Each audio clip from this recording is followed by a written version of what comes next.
Okay, good morning, Liesel. Thanks for joining us on this hangout today. We're here to talk a little bit about a book. It's a book club that you have coming up. Is that right? On the Connected Child. So, Liesel, you're an adoption counselor with the Cradle, and you've been here. How long have you been working at the Cradle? Almost 4 years. About 4 years. And so you're a social worker. You're a licensed clinical social worker. I think you said you received your master's degree at Chapel Hill. Is that right? In North Carolina at Chapel Hill.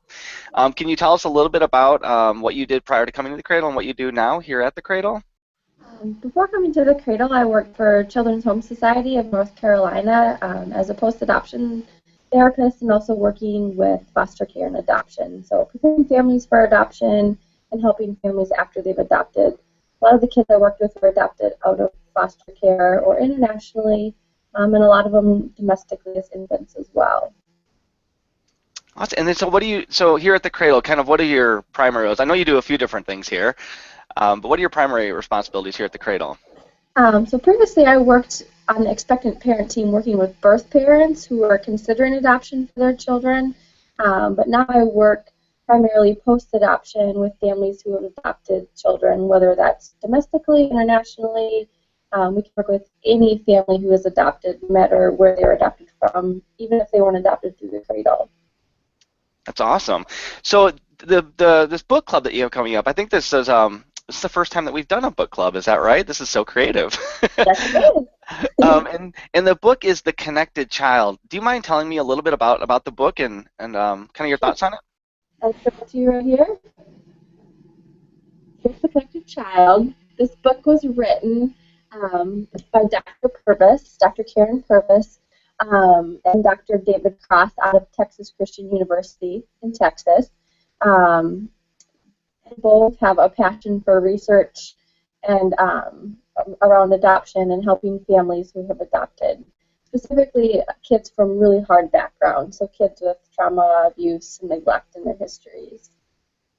I got the chance to spend a week with them in Texas, got some special training under them, so I've got a special appreciation for this book. That's great. So who is this book written for? Like, who would be reading this book? I highly recommend it to any family who is considering adopting. Doesn't matter what kind of adoption you're going to do. It's better to be prepared and to expect some possible behaviors from your child that you may be adopting. And if you don't end up having those behaviors, great. At least you were prepared.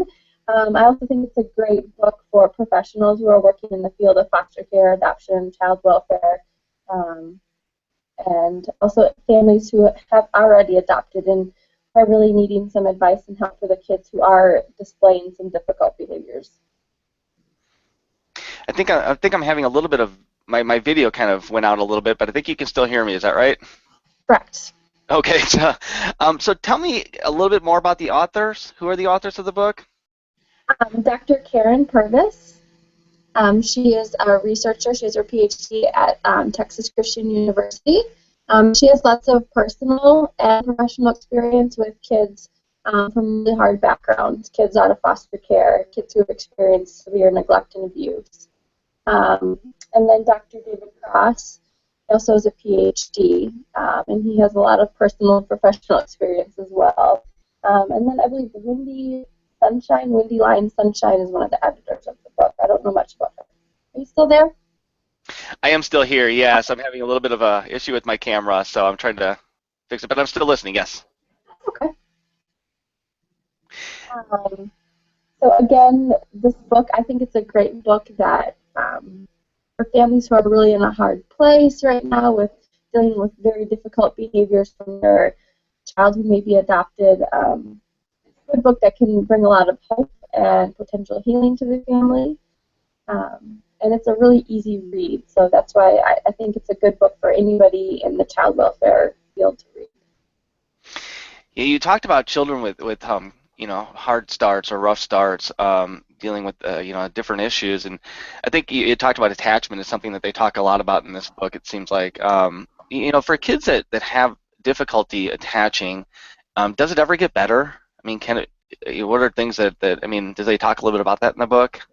Yeah, it definitely does talk about that in the book. Now, there definitely is hope for kids who have attachment-related issues, kids who you may call disconnected, kids who have been labeled with RAD, reactive attachment disorder, which we really don't even like to use that terminology. Really, it should be called complex developmental trauma disorder, because it is a bunch of complex traumas typically that happen at different developmental stages. And if we can go back and redo some of those developmental stages is when we can really see some healing in the kids. So with the appropriate family situation, the appropriate parents who have healthy, secure attachment styles themselves, there is hope for these kids. Now, it takes a lot of work. If you remember Psychology 101, like the first 3 years of a child's life is really when the brain is being formed and everything's being hardwired. Oftentimes that's when kids from hard places had a lot of trauma and abuse. So we essentially do need to kind of go back and do some of those early years, even with a 10-year-old or a 13-year-old. So in the book, there are some very specific things on how to do that, and also with the help of an adoption competent therapist, you can kind of go back and re-hit some of those developmental milestones that were either missed or never really achieved at all for these kids. Mm-hmm. Yes, there is hope for these kids. Oh, that's great. So you mentioned adoption competent therapists. Like, when should families, I imagine that there's things that you can maybe notice, and if you have concerns about your children, like what are some of the things that families should look out for, and then, at what point is it helpful to start to talk to a professional about some of this stuff? I think if you have a question as to whether or not you should be talking to a professional, you probably should be talking to a professional.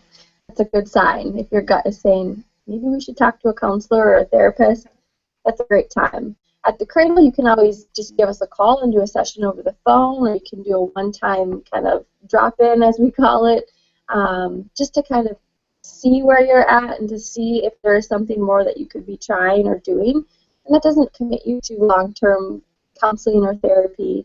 I think every single adoptive family could benefit from it in some way, even if everything's going great and the kids are behaving well and parents are happy. There's always something that we could talk about. So kind of like a one-time stop on and see how things are going. If a family is really, really struggling, though, and they are having a lot of behavioral issues at home and at school, definitely a time to call an adoption competent therapist. Not just any counselor or therapist, because there are some very specific adoption-related things that need to be addressed. It makes sense. So it's The Connected Child, and the book club, it's coming up later this month, is that right? Yep, Thursday, November 20th. November 20th. And where is that going to be held? It's actually going to be held at the chapel in Grace Lake. Great. So anybody that wants to attend, I think you can go ahead and register right here on our website for that class at cradle.org. And it's on November 20th, is that right, at the chapel? Yep. Well, it sounds like it's going to be a great, just a great discussion. It sounds like a great book, and so thanks for sharing a little bit this morning about it, and good luck with the book club. So much. All right, thanks, Liesl. Bye-bye.